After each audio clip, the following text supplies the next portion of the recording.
नमस्कार दोस्तों, आज के हमारे इस वीडियो में हम आपके लिए उत्पन्ना एकादशी की पौराणिक कथा लेकर आए हैं। एक समय भगवान श्री कृष्ण और युधिष्ठिर महाराज के बीच संवाद हो रहा था। युधिष्ठिर महाराज कहते हैं, हे भगवान, आप कहते हैं कि सहस्त्र यज्ञ करने से जो फल प्राप्त होता है उसकी तुलना मात्र एक एकादशी के व्रत से मिलने वाले फल से नहीं की जा सकती।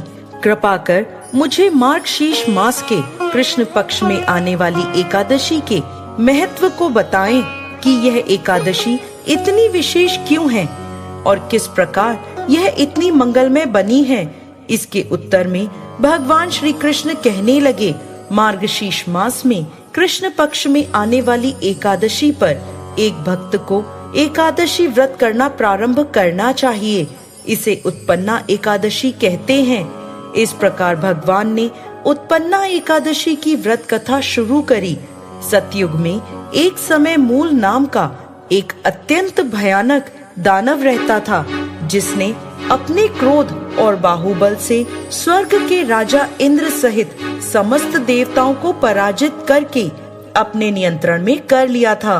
इसलिए इस स्थिति में मुक्ति प्राप्त करने हेतु ब्रह्मा जी की अध्यक्षता में सभी देवता भोलेनाथ के पास पहुँचे और स्वयं को बचाने के लिए भोलेनाथ से प्रार्थना करने लगे।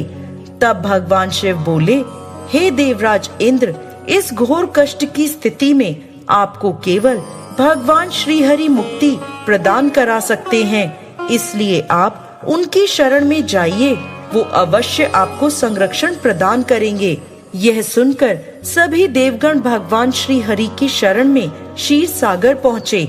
वहां जाकर उन्होंने भगवान विष्णु से प्रार्थना करी और कहने लगे, हे कमल नयन, हे मधुसूदन, आप सर्वज्ञ हैं।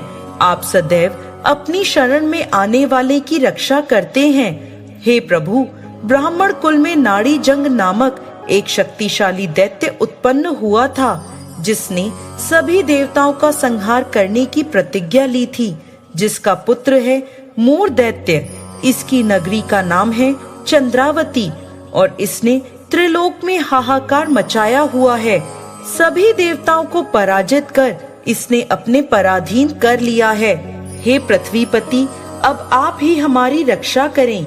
यह सुनकर भगवान श्री हरि क्रोधित हो गए और उन्होंने सभी देवताओं से कहा कि वो इसी क्षण चंद्रावती पर आक्रमण करें और भगवान स्वयं इस युद्ध का नेतृत्व करेंगे।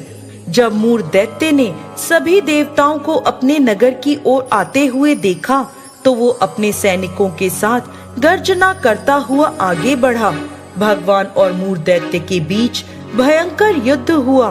मूर दैत्य ने अपनी मायावी शक्तियों का प्रयोग किया और भगवान श्री हरि उसे परास्त कर रहे थे। इस प्रकार देवताओं के 1000 वर्ष तक यह युद्ध चलता रहा। इसके बाद भगवान ने अपनी एक दिव्य लीला प्रकट करी। भगवान अचानक युद्ध क्षेत्र से अदृश्य हो गए, बद्रिका आश्रम में चले गए। वहां उन्होंने हेमवती नाम की एक अत्यंत सुंदर गुफा में विश्राम करा। जब मूर दैत्य को ये बात पता चली कि भगवान विश्राम कर रहे हैं, तो उसने निश्चय किया कि अब वो भगवान श्री हरि का वध उसी गुफा में करेगा। ऐसा निश्चय कर वो गुफा में पहुंचा। उसी समय भगवान के शरीर से एक अति तेजमय कन्या उत्पन्न हुई। यह बिजली के समान तीव्र और समस्त अस्त्र शस्त्रों से सुसज्जित थी। इस कन्या ने मूर दैत्य को युद्ध के लिए ललकारा। इसे देखकर मूर भी आश्चर्यचकित हो गया। वो युद्ध की ललकार को भी अनसुना नहीं कर पाया। उसने भगवान को छोड़कर उस कन्या से युद्ध प्रारंभ कर दिया।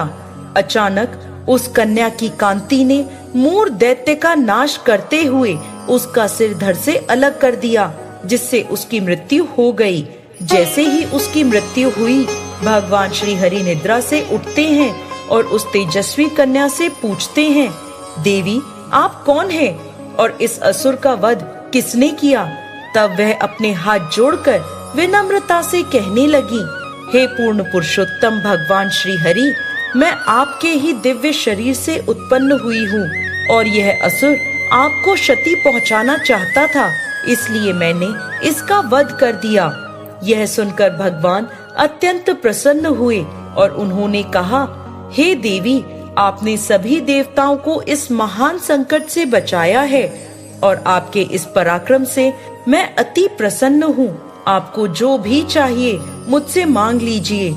यह सुनकर वो कन्या बोली, हे प्रभु, यदि आप मुझसे प्रसन्न हैं तो मुझे वरदान दीजिए कि आज के दिन जब मैं उत्पन्न हुई हूँ, जो भी व्यक्ति आज का उपवास कर आपकी पूजा आराधना करे, उसके समस्त पापों का नाश मैं कर सकूं।